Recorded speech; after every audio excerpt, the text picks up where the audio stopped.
එතකොට අපිට උම්මාගේ ජාතකයේ කියන්නේ මේ මහෞෂධ පඬිතුමා හදපු මේ උමග මෙහෙම නිකම්ම දොරවල් ඇරෙනවා ස්වයංක්‍රීයව දොර ඇරෙනවා පොත්තම් දාපු ගමන් ඒ වගේම ලයිට් දාලා තියෙන ඇතුලේ මගුල්ලතාගේ පිට උඩ නැගලා යන්න පුළුවන් ඒක ඇතුලේ. ඒ අතර යන අතරමැදදී වතුර තියෙනවා කන්න පොඩ තියෙනවා ඔහොම ලස්සන උමගක්. ඒකෙන් තමයි එළියට යන්න හදලා තියෙන්නේ. ඒතර සේනක පුක්කුස අගේ අය මේ බඩ ගාගෙන යන්න ගිහිල්ලා මේ පැත්තල පස්සටගෙන දනිස් වලට පත් බැඳගෙන ඇවිල්ලා හිටපු අය නිකන් ලැජ්ජාවටපත් වුණා මේ අනිත් පැත්ත මේ අපේ ඇයිලා මුදයක් ගන්න නාවේ කියලා. දැන් මේ දිවි නැගුම ඒකේ අනිත් පැත්ත වෙලා තියෙනවා. දැන් ජනතාවට කියනවා මේම ලස්සන මාර්ගයක් තියෙනවා. එනවා බැංකු ණය ගන්නවා ඔබ සම්පකාරට යන්න ඕනේ නැහැ සනසට යන්න ඕනේ නැහැ අරකට මේකට යන්න ඕනේ නැහැ අන්‍යෝන්‍යතාවදාර සම්පති පිටවන්න ඕනේ නැහැ සම්පකාර සමිතිය අවශ්‍ය නැහැ අපිට පුළුවන් මේක පැහැදිලිවම මේ ණය මගින් ප්‍රයත්න කරන්න. හැබැයි ණය ගන්න ගියාම අන්න එනවා මේ ණය ගැනීමේදී තියෙන කොහොම ඇමරිකන් ක්‍රමයට හදලා ඒකෙන් දීලා තියෙන තොරතුරු සෙවීම තමන් ගැන තියෙන තොරතුරු ලබා ගැනීමට තියෙන කරුණු කාරණා ඉදිරිපත් කිරීම සකස් කිරීම මේ ඔක්කොම ගියාම අර බලාපොරොත්තු විදියට ඇත්තනම් පත්තු බැඳගෙන රින්ගන්න ඕන තැනට තමයි ඒක හදලා තියෙන්නේ. කියන්නේ මගුල්ලතා පිට උඩ ඉඳලා යන්න පුළුවන් මේ ඕන කෙනෙකුට ණය අරගෙන කියලා. නම් ණය ගන්න ගියාම පේනවා ඇමරිකාවෙන් ගත්ත යම්කිසි විශේෂ අඳුන් කට්ටලයක් ඇඳගත්තේ නැත්නම් කිසි කෙනෙකුට මේ දිවි නැගුමෙන් සාර්ථක වැඩ පිළිවෙලක් ඉදිරියට ගෙනියන්න ලැබෙන්නේ නැහැ. ඒතර මේ නිසා තමයි අද මේ රට තුළ මේ ගොවියාට තියෙන ප්‍රශ්නේ ඉතාම තදින් මතුවලා තිබෙන්නේ කියන එක මම කරනවා. අපි පැහැදිලිවම කියන්න කැමති දැන් අද තියෙන ඡන්දයක් විශේෂයෙන්ම කෘෂි කර්මයට බර ප්‍රදේශයක අද දැන් ගිහිල්ලා තමයි ඒගොල්ලෝ කල්පනා කරන්නේ දිවි නැගුම ගැන කතා කරනවා. වාරි මාර්ග සංවිධානය කිරීම ගැන කතා කරනවා. ගොවියාට වෙලා තිබෙන අඩුපාඩුකම් නැති කරන්න කතා කරනවා. එතකොට පේනවා පැහැදිලිව පෞද්ගලික කාල පරිච්ඡේදය තුළම මේ සංවර්ධනයට මේ ප්‍රදේශ හසු වෙලා නැහැ. ඒ අයගේ ජන ජීවිතය කඩා වැටලා තියෙන්නේ. ඒ නිසා Tamanට විරුද්ධව මේකට ඡන්ද දෙයි කියන බයෙන් තමයි අද කතා කරන්න සිද්ධ වෙලා තියෙන්නේ කියන එක අපිට කියන්නේ. ඊළඟට මම කතා කරන්න තියෙන එක තමයි මේ ජනාධිපති මැතිවරණය පිළිබඳව. දැන් මම ඉස්සෙල්ලා කිව්වා වගේ මේ ආණ්ඩුවේ ඉන්න ඇමතිවරු මම ගිය ගමන පෙන්නවා වාමාංශික ඇමතිවරුම දැන් කියනවා මහා භයානක තත්ත්වයක් තියෙන්නේ මේ රට යන විදිය හරි නෑ. විශාල වැරදි මාර්ගයක යන්නේ. ඒ නිසා අපි විධායක ජනාධිපති ක්‍රමය අයින් කරන්න ඕනේ. මොකද විධායක ජනාධිපති ක්‍රමය නිසා තමයි මේ ජාත්‍යන්තර බලවේග වලට යට වෙලා IMF එකේ එහෙම නැත්නම් ලෝක බැංකුවේ එහෙම නැත්නම් වෙනත් ගෝලීය ධනවාදී ආයතන වලට යට වෙලා අපිට වැඩ කරන්න සිදු වෙන්නේ විධායක ක්‍රමය තුල එක පුජ්‍යලයකට බලය පැවරෙලා ශක්තිමත් වෙලා තියෙන නිසා ඔහු මගින් මේක කරන්න පුළුවන් කියන එක. එතකොට මේගොල්ලෝ කියන්නේ මේ ජනාධිපති හොරෙක් කියන එක. ඒතර විධායක ජනාධිපති ක්‍රමය වැරදි බව ඇත්ත. එහෙම බලය එක්කෙනෙකුට දෙන එකෙන් විනාශයක් වෙන්න පුළුවන් තමයි. පැහැදිලිව ඒ නිසා තමයි මම කලුකුණ්ඩි දැම්මේ ඔකට. නමුත් දැන් මේගොල්ලෝ කිව්වේ මේපත් වෙන තැනත්තා අතිශයින් ශ්‍රේෂ්ඨ දේශප්‍රේමී කිසි දවසක හොරකමක් කරන්නේ නැති දේශප්‍රේමී. ඒතකොට දැන් මේගොල්ලෝ කියනවා මේ දේශප්‍රේමියා සම්පූර්ණයෙන් ජාත්‍යන්තර නායකාරයන්ට පාවා දීලා තියෙන්නේ. කවුද කියන්නේ? දියුගුණසේ. වාසුදේව. ඒ නිසා විධායක ජනාධිපති ක්‍රමය අයින් කළා ආපහු පරණ ක්‍රමයට පාර්ලිමේන්තුවට බලය එන ක්‍රමයක් හදන්න. දැන් මේක ඒ විතරන්නේ මේක කියනවා මේ අද වෙනකොට දැන් ඒ වාමාංශිකයන් විතර නෙවෙයි අපිට තියෙනවා ආණ්ඩුවේ ප්‍රධාන සංවිධායක හැටියට ඉන්න දිනේෂ් ගුණවර්ධන එතුමා කියනවා Government Whip of Parliament says the present Parliament does not have enough power to participate in governance. He blames it on introduction of the executive presidency. දැන් මේ ජනාධිපති ක්‍රමයේ තියෙන හන්දා පාර්ලිමේන්තුවට බලතල නැති වෙලා තියෙනවා. ඒ නිසා මේ රටේ මේ නොමනා තීන්දුව අරගෙන කටයුතු සිදු වෙනවා කියලා කියනවා. ඒතර නොමනා තීන්දුව ගන්නෙ කවුද? පාර්ලිමේන්තුවට බෑ. පාර්ලිමේන්තුව අසරණයි. ජනාධිපතිතුමා නොමනා තීන්දුව අරන් තියෙනවා. දැන් ඒව කන්ට්‍රෝල් කරන්න තමයි මේ ජනාධිපති ක්‍රමය අයින් කරන්න ඕන කියලා මේගොල්ලෝ කියන්නේ. ඒක දැන් කියනවා මේ ඊළඟට ඒ අදහසම කියනවා මේ අපිට මම ඉස්සෙල්ලා කියුවා පාර්ලි චාම්පියන් නැතිතුමා කියනවා මේ සියලු තීන්දුව අරගෙන තිබෙන්නේ මේ යාගේ අංශයේ විශේෂයෙන් බුද්ධි විභාග අංශයේ සහ තෙල් සංස්ථාව ආදී අංශවල මේ විශාල හොරකම් වෙන්නේ විධායක ක්‍රමයේ තුල බලය කේන්ද්‍රගත වෙලා තියෙන පාර්ලිමේන්තුවෙන් එළියට අපිට කතා කරන්න බෑ ඒ නිසා මේ වෙන ජනාධිපතිතුමා ඒවල් වැරදි නිවැරදි කරන්න මැදිහත් වෙලා නැහැ. ඒකනේ කියන්නේ. ඒකට එයාව තියාගන්න මොකටද ඔය කල්පනා කරන්නේ? විධායක ජනාධිපති ක්‍රමය අයින් කරමු හරි. නමුත් ඒකම හිටපු විධායක ඔහු තමයි මේ දූෂිත සමාජයේ දූෂිත පිරිස් රැකගෙන වැඩ කළේ එයාවත් අයින් කරන්න වෙනවා නේද කියලා. මොකද මේක දැන් ඊට විතර ඊටත් එහා ගිහිල්ලා මේ ගුණදාස අමරසේකර මැතිතුමා මල්ලත් ඉතින්නේ බොහොම ලොකුවට ආණ්ඩුවට ආශිර්වාද කළා මෙතුමා තමයි අපිට ආපු ඊළඟ දුටු ගැමුණු නැත්තම් මහා පරාක්‍රම භාව කියලා කියපු අය අද කියනවා අපිට තියෙන පුජ්‍යලික පස්තැවිල්ලක් නෙවෙයි රට ගැන කැක්කුමක් අපි හිතන්නේ මේ විදිහට ගිහිල්ලා රට කොතනින් නවතීද කියලා මේ ආර්ථිකයේ තවදුරටත් ගෙන යන්න බෑ කියලා තමයි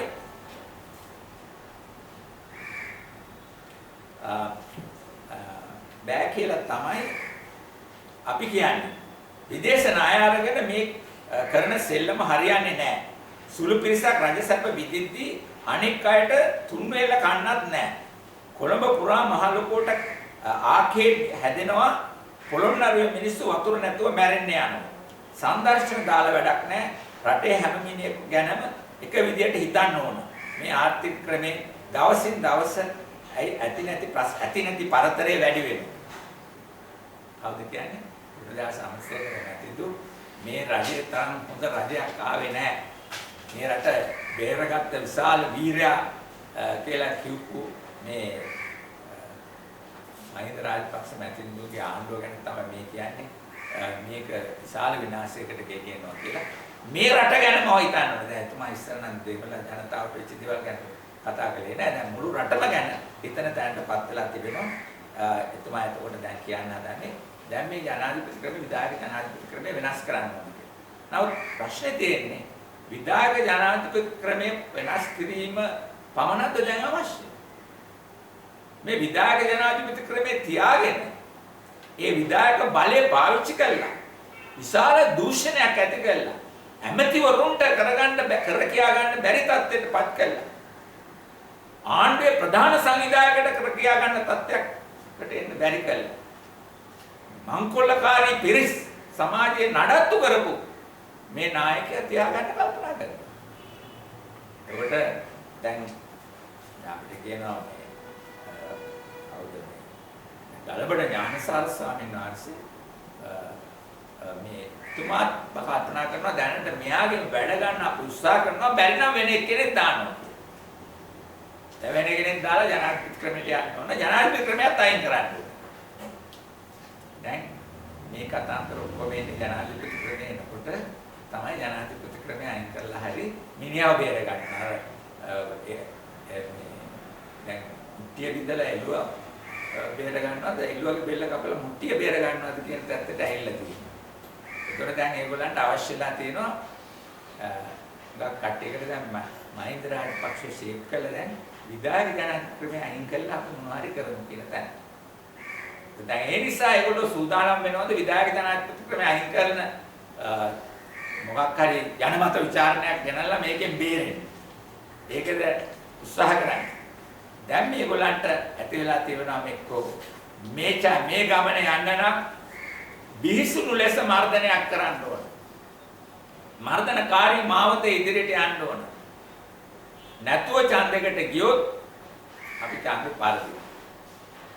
ඒ නිසා පොදු අපේක්ෂකයන් නාවත් කොයි අපේක්ෂකෙක් හරි විරුද්ධව ආවොත් ඒ විරුද්ධ වෙන අපේක්ෂකයන් අතරින් ප්‍රධානයකම ලැබෙන එක්කෙනාට කොහොලා සෙට් වෙනවා. මොකද මිනිසුන්ට කෙනෙක්ව පරාජය කරන්න ඕනම උච්චර ගණන් ගිලව හදන්න ඕනේ නැහැ.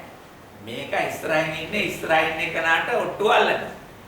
ඒකනේ වාස්තු දුනකොට ඔය අස්තු අර අස්සය මේ අස්සය කියලා හිතාගෙන හිටියට කොටන් හෝල් කියලා අස්සෙක් හිටියා. එයා ඉස්සරහින් ගියොත් තමයි මිනිස්සු ඒකට ඔට්ටු අල්ලන්නේ. පස්සට වැටෙච්ච ගමන් ඊළඟ එක උට දාන්න. ඒ වගේ මේකෙත් කී දෙනෙක් තරං කළා. ඉස්සරහට පැනලා යන මිනිහට ඊළඟට ඔක්කොම සෙට් වෙලා ජනාධිපති ධූරයේදී අනිත් එක්කෙනා පරදි. දැන් මේ தත්ත්වය ඒගොල්ලෝ දන්නවා.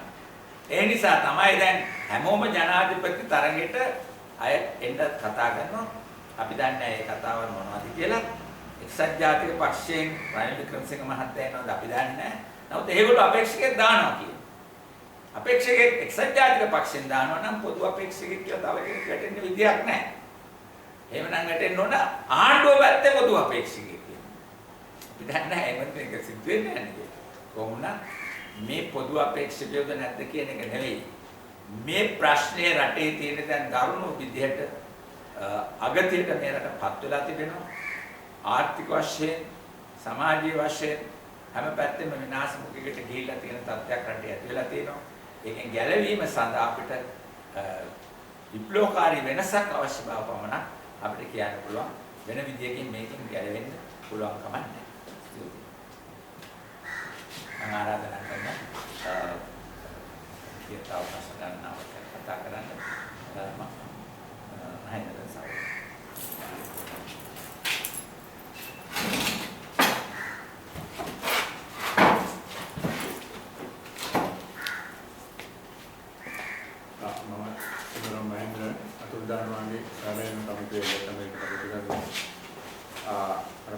මේ පෞද්ගලික දවස් කීප තුළ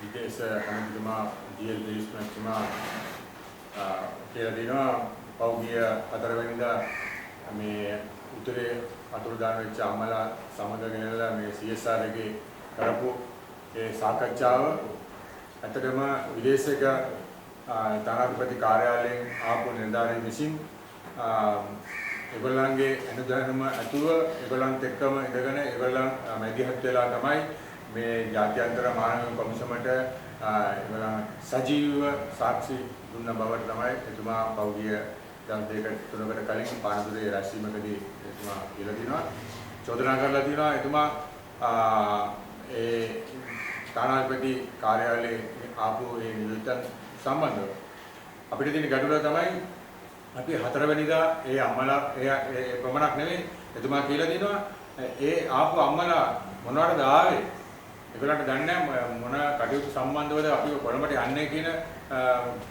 තරක්වත් දන්නේ නැතුව නිකන් මේගොල්ලන් අපි අරගෙන ආවා කියලා තමයි එතුමා කියලා දෙන්නේ. අපි ඊටාම පැහැදිලිවම එතුමාට අපි කියන්න කැමතියි. අපි ඒ අම්මලාට ඊටාම පැහැදිලිවම කිව්වා මේම අනුදාන සම්බන්ධව සහ ඒගොල්ලන්ගේ ජීවන රටාව සහ ඕගොල්ලන්ගේ තියෙන ගැටලු සම්බන්ධව අපි සාකච්ඡා කිරීම සඳහා අපි ඔයාලන් කොළඹට කැඳවනවා කියලා දැන් තමයි අපි කොළඹට කැඳවුවේ. ඒ තුලදී අපි කැඳවලා ඒ වගේම සියලුම තානාපති කාර්යාලවල තියෙන එක අංගයක් ආයතනයක් තමයි මේ මානව හිමිකම් සම්බන්ධව බලා ගන්න ආයතනයක් තියෙනවා. නමුත් අපි ඒ ආයතනයට අපි ආරාධනා කරා. ඒ තුලින් අපි සිවිල් සංවිධාන ඒකාබද්ධ වෙලා සියලුම අතුරුදහන් සම්බන්ධව සොයා බලන කමිටු ඔක්කොම ඒකාබද්ධ වෙලා අපි ඒ රැස්වීම පැවැත්වුවේ. ඒ අවස්ථාවේදී අපි කිසි විටක මේ සජීවීව නැත්තම් පටිගත කිරීම හෝ එතන සිදු වුණේ නැහැ. නමුත් ජීල් මෙතුමා කියන ආකාරයට නම් මෙරටේ සෞන්දර්යභාවයට පටහැනිව ජාත්‍යන්තර නියෝජිතයෝ කියන්නේ ලංකාවේ තියෙන මේ තානාපති කාර්යාලය නියෝජිතයන් එවැනි ක්‍රියාදාමයට යොමු වෙන්න කිසිසේත්ම ඉඩකඩ නැහැ.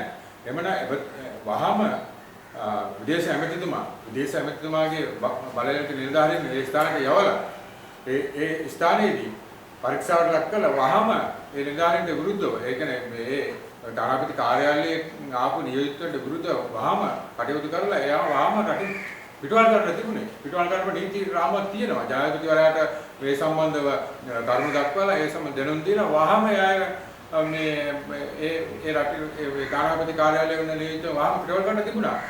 එහෙම දෙයක් කරන්න නැතුව එතෙන්ට සූරපරගොත් තස්ත කණ්ඩායම යවලා ඒ කඩාකප්පල් කරලා ඒකේ ඒ රැස්වීම කඩාකප්ප කරලා රමදී කොටින්ගේ අම්මලා ආවිල්ලා කොටි සංවිධානය නැවතවරක් ඒකෙන් ප්‍රවර්තන කරන්න හදනවා කියන චෝදනාවකුත් එතනදී ඒ ආපු ත්‍රස්ත කණ්ඩායම විසින් යම් චෝදනාවක් කරා. නැත්නම් අපි පැහැදිලිව කියන්නේ මේ රටේ නීති රාමුව තුල ප්‍රජාතන්ත්‍රවාදය අගය කරන රටක් නිසා අපි ප්‍රජාතන්ත්‍රවාදී විදියට අතුරුදාන්වන්ගේ සම්බන්ධව අපි වැඩකට කරගෙන යනවා. නමුත් ජෙල්පීස් ඇමතිතුමාගේ ඒ චෝදනාව නම් වහම මම අභියෝග කරනවා වහම ඒක ඒ සම්බන්ධව වැඩිහත් වෙලා ඒ සම්බන්ධ විමර්ශනයක් කරලා ඒ තානාපති කාර්යාලවල ඉන්න නියෝජිතන්ට විරුද්ධව තමයි කටයුතු කරන්න ඕනේ. එහෙම නැතුව ඒක කරන්නේ නැතුව එතුමා කතාවෙන් තේරෙන්නේ මේ සිංහල ජාතිවාදයේ පිරිසක් විසින් මෙවැනි ආණ්ඩුවට විරුද්ධව හෝ නැත්නම් මේ ආණ්ඩුවට විරුද්ධව මේ ගෙනියන වැඩපිළිවෙලකට කිසිසේත් ඉඩ දෙන්නේ නැහැ කියලා මේ සිංහල හාමුදුරුවෝ ජාතිවාදී හාමුදුරුවෝ විසින් ඒ සියලුම තැන් වලට කියලා පහර දීමට කටයුතු කිරීමට සම්පූර්ණ සහාය දක්වන හැටියට තමයි ජෙල්පීස් මහත්මයාගේ කතාව තිබුණේ. මට නම් අපිට පේන්නේ ජෙල්පීස් මහත්මයාත් මේ පිටිපස්සෙ ඉඳගෙන මේ ජාතිවාද මේ බලවේග මේ සිංහල ජාතිවාද බලවේගයේ අසුරු වීම දැනකට ජෙල්පීස් මේකට සම්බන්ධ වෙලා තියෙන බව තමයි අපිට කියන්න දෙන්නේ. ඒ වගේම අපි දිගින් දිගටම ඒක නවත්තන්නේ අපි දිගින් දිගටම මේ සම්බන්ධව අපි පෞද්ගලික සතියේත් අපි අමනස් එක සාකච්ඡා කරා. අපි මේ මාසේ 30 වෙනිදා අපි මේ අතුරුදාන් වුවන්ගේ ජාත්‍යන්තර දිනයක් තියෙනවා. ඒ දිනේ ලොකු රැස්වීමක් කරලා ඒ අපි සියලුම සිවිල් සංවිධාන ඒකාබද්ධව දේශපාලන පක්ෂවල ඒකාබද්ධ වෙලා අපි ලොකු උද්ඝෝෂණයක් කිරීමට බලාපොරොත්තු වෙනවා කියලා අපි මේ මොහොතේ කියන්නේ. අන්බර உறவினர்களே என்னுடைய பேர் சுந்தரம் மகேந்திரன். கடந்த 4ஆம் தேதி நடைபெற்ற இந்த காணாமல் போனோர் மற்றும் கடத்தப்பட்டோர் சம்பந்தமான உறவினர்களுடைய சந்திப்பின் போது அங்கு வருகை தந்த பௌத்த மதப்பிரிவினரால் அந்த இடத்தில் தாக்குதல் நடத்தி அதை குழப்பதற்கு முயற்சித்த வேளையில் அதை முயற்சியதை நீங்கள் எல்லாம் அறிவீர்கள். ஆனாலும் கடந்த 2-3 நாட்கள் முன்பாக வெளிவிவகார அமைச்சர் ஜிஎல் பீரிஸ் அவர்கள் குறிப்பிட்டிருக்கின்றார்கள், நாங்கள் நேரடியாக சர்வதேச பிரதிநிதிகளுடன் இணைந்து, அதாவது இங்குள்ள தூதுவராலய பிரதிநிதிகளுடன் இணைந்து நேரடியாக அரசுக்கு எதிரான தகவல்களை நேரடியாக நாங்கள் சர்வதேச மனித உரிமை ஆணைக்குழுவுக்கு நாங்கள் கொடுத்ததாக குற்றச்சாட்டை முன்வைக்கின்றார்கள். உண்மையிலே அவ்வாறான எந்த விதமான ஒரு நிகழ்வு அங்கு நடைபெறவில்லை என்பதை நாங்கள் உறுதியாக கூறி வருகின்றோம். காரணம், அங்கே வந்த தாய்மார்கள் இடம் அவர்களுடைய எதிர்கால வாழ்க்கை, அவர்களுடைய வறுமை சுமை, வாழ்க்கை சுமை, அவர்களுக்கு எவ்வாறு தமது குடும்ப நிகழ்ச்சியை கொண்டு செல்கிறார்கள் என்பது தொடர்பாக கலந்துரையாடுவதற்கு நாங்கள் அவர்களை இங்கு வரவழைத்திருந்தோம். அந்த சந்தர்ப்பத்திலே ஜிஎல் பீரிஸ் அவர்கள் குறிப்பிடும் குற்றச்சாட்டு, அவர் முன்வைக்கும் குற்றச்சாட்டை நாங்கள்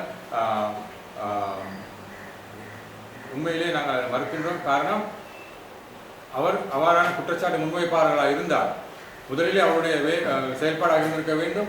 ஒரு சர்வதேச அல்லது இங்கிருக்கின்ற தூதுவராலய பிரதிநிதிகள் இந்த நாட்டின் கௌரவத்தை பாதிக்கும் வகையில் அல்லது இந்த நாட்டின் இறையாண்மையை பாதிக்கும் வகையிலே செயல்படுவராக இருந்தால் உடனடியாக அவரிடத்திற்கு அவர்களுடைய பிரதிநிதிகள் சென்று அங்கே பரிசோதனை நடத்தி உடனடியாக அது ஜனாதிபதி கவனத்தில் கொண்டு வந்து அவர்களை உடனடியாக இந்த நாட்டை விட்டு வெளியேற்றிருக்க வேண்டும். அதை விடுத்து அவ்வாறான ஒரு செயல்பாடுகள் அவர்கள் நடவடிக்கையில் வெளிவிவகார அமைச்சர் செயல்படாமல் வெறுமனே குற்றச்சாட்டை மட்டும் முன்வைத்துக் கொண்டு இனவாதத்தை தூண்டிக் கொண்டு ஒரு செயலாக நாங்கள் காண்கின்றோம். அவர் அவ்வாறு செய்வதன் ஊடாக அவர் குறிப்பிட்டிருக்கின்றார், அங்கிருந்து வந்த தாய்மார்கள் எதற்காக இங்கே வருகின்றோம் என்று தெரியாமல் இங்கே வந்தார்கள் என்று. நாங்கள் திட்ட தெளிவாக அவர்களுக்கு அந்த தாய்மார்களுக்கு கூறியிருந்தோம், உங்களுடைய காணாமல் போனவர்கள் தொடர்பாக எதிர்கால நடவடிக்கை அடுத்த நடவடிக்கை நாங்கள் எவ்வாறு செய்வது என்பதை முன்னிட்டு நாங்கள் அவர்களுக்கு தெளிவாக கூறி நாங்கள் இங்கே அவர்களை வளர வைத்திருந்தோம். உண்மையில் அவ்வாறான ஒரு நிகழ்வு நடந்திருந்தால் மீண்டும் நாங்கள் சுட்டிக்காட்டுவது என்னவென்றால், நேரடியாக வெளிவிவகார அமைச்சர் தலையிட்டு இங்குள்ள அந்த தூதுவரை பிரதிநிதிகளை உடனடியாக வெளியேற்றுவதற்கான நடவடிக்கை எடுக்க வேண்டும். அவ்வாறு செய்யாமல் இவ்வாறான காவியுடைய அணிந்த காவி அணிந்து அங்கு வந்து தர்க்கத்தில் ஈடுபட்டு அங்குள்ளவர்களை தாக்க முயற்சித்த அந்த கும்பலுக்கு ஒரு ஒத்துழைப்பை வழங்கும் முகமாகவே ஜிஎல்பிஎஸ்டைய அறிக்கை அவர் கூறும் விடயத்தில் நாங்கள் தெளிவாக எங்களுக்கு புரிந்து கொள்ளவிருக்கின்றது. ஆகவே நாம் எண்ணுகின்றோம், இவ்வாறான இனவாத செயல்பாட்டுக்கு வெளிவிவகார அமைச்சரும் இந்து சக்தியாக உடந்தையாக இருக்கிறார் என்பதிலிருந்து பிழைப்படுகிறது என்பதை நாங்கள் கூறவிருக்கின்றோம். அதே போன்று நாங்கள் தொடர்ந்து இவ்வாறான காணாமல் போனோர் தொடர்பான அனைத்து சிவில் அமைப்புகளும் ஒன்றிணைந்து எதிர்வரும் 30ஆம் தேதி சர்வதேச காணாமல் போனோர் தினத்தை அனுசரிக்கும் முகமாக நாங்கள் பாரிய ஒரு ஆர்ப்பாட்டத்தை நாங்கள் அனைத்து சிவில் சமூகங்கள் ஒன்றிணைந்து அனைத்து அரசியல் கட்சிகள் ஒன்றிணைந்து வருகின்ற 30ஆம் தேதி வவுனியா நகரத்திலே நாங்கள் இந்த ஆர்ப்பாட்டத்தை முன்னெடுக்க இருக்கிறோம் என்பதை தொடர்ந்து கூறுகின்றோம். நன்றி. வணக்கம்.